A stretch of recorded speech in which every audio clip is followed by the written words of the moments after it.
Serial मन अति सुंदर में आ गया है बहुत ही धमाकेदार ट्विस्ट। सुजाता ने चल दी है अपनी नई चाल और कर दी है राधिका को मारने की कोशिश। आगे बढ़ने से पहले हमारी वीडियो को लाइक और हमारे चैनल को सब्सक्राइब जरूर कर लेना। सुजाता ऐसा कोई भी मौका नहीं छोड़ती जिससे वो राधिका को परिवार वालों के सामने नीचा दिखा सके। सुजाता आज भी कुछ ऐसा ही करने वाली है। आगे आप देखोगे कि दादी जी राधिका को कहती है कि राधिका, मुझे तुम्हारे दादाजी की बहुत याद आ रही है, इसीलिए उसका सामान बाहर निकालने में मेरी मदद करो। जब राधिका सामान बाहर निकाल रही होती है तो उसको बहुत ही बड़ा बॉक्स दिखाई देता है। राधिका उस बॉक्स को निकालती है और दादी से पूछती है कि दादी, इस बॉक्स में क्या है।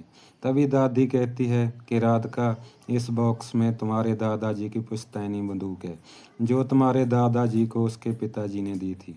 उस टाइम खाड़कू बहुत थे, तुम्हारे दादाजी ने सुरक्षा के लिए ये बंदूक रखी थी। तभी दिव्यम आता है, वो बंदूक अपने हाथ में पकड़ता है और कहता है कि दादी, हमारे और हमारे पापा के पास लाइसेंस भी है, क्यों ना इस बंदूक को हम घर में रख लें। दादी कहती है कि बेटा, जैसी आपकी मर्जी। दिव्यम राधिका को कहता है कि राधिका, इस बंदूक को संभाल के रख दो और हाँ, ये बच्चों के हाथ ना लगे। राधिका उस बंदूक को लेके चली जाती है। तभी सुजाता छुपकर सारी बातें सुन रही होती है। उसके दिमाग में एक बहुत ही बुरा आइडिया आता है। वो सोचती है कि ऐसे मौके बार बार नहीं मिलते, क्यों ना इस मौके का फ़ायदा उठाया जाए।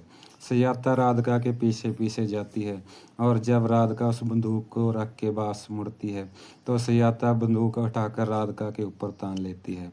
अभी सुजाता कहती है कि गवार आंटी, हम पुलिस और चोर का गेम खेलेंगे। तुम चोर बनोगी और मैं पुलिस, इसीलिए दोनों हाथ ऊपर कर लो। राधिका को लगता है कि सुजाता की हालत ठीक नहीं है, कहीं सचमुच ही गोली ना चला दे। राधिका उससे बंदूक लेने की कोशिश करती है, लेकिन हाथापाई में गोली चल जाती है।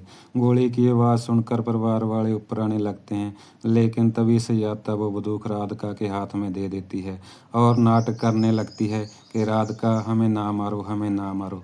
पूरा परिवार जब ऊपर आता है, उनको लगता है कि राधिका सचमुच से सुजाता के ऊपर गोली चलाने वाली होती है। दिव्यम कहता है कि राधिका, ये तुम क्या कर रही हो? तुम हमारी माँ के साथ ऐसा कैसे कर सकती हो? मैंने तुम्हें बंदूक संभालने के लिए बोला था, ना कि माँ जी के ऊपर गोली चलाने के लिए। तभी सुजाता कहती है कि ये बहुत गंदी आंटी है, इसे हमारे घर से बाहर निकाल दो। तभी दिव्यम राधिका को माँ जी से दूर जाने के लिए कहता है।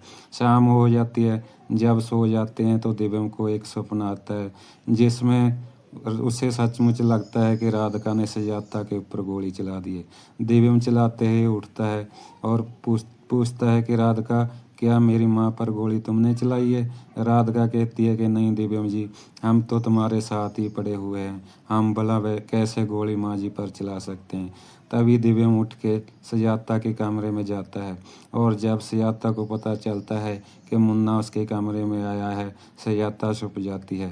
राधिका दिव्यम के पीछे पीछे सुजाता के कमरे में जाती है और जब वो दिव्यम को आवाज़ देती है तब दिव्यम उसको डांटने लग जाता है और कहता है कि राधिका, मैंने तुम्हें कहा था कि तुम माँ जी से दूर रहो, तुम फिर उसके कमरे में आ गई, कहीं तुम्हारा इरादा उसको मारने का तो नहीं है। तभी राधिका कहती है कि दिव्यम जी शांत हो जाओ, मैं पानी लेके आती हूँ। दिव्यम कहता है कि राधिका, मैं तुम्हारे हाथ का कुछ भी खाऊंगा पीऊंगा नहीं। ये बात सुन के सुजाता बहुत ही खुश हो जाती है। फाइनली सुजाता राधिका और दिव्यम के विचकार फूट डालने में तो कामयाब हो गई है।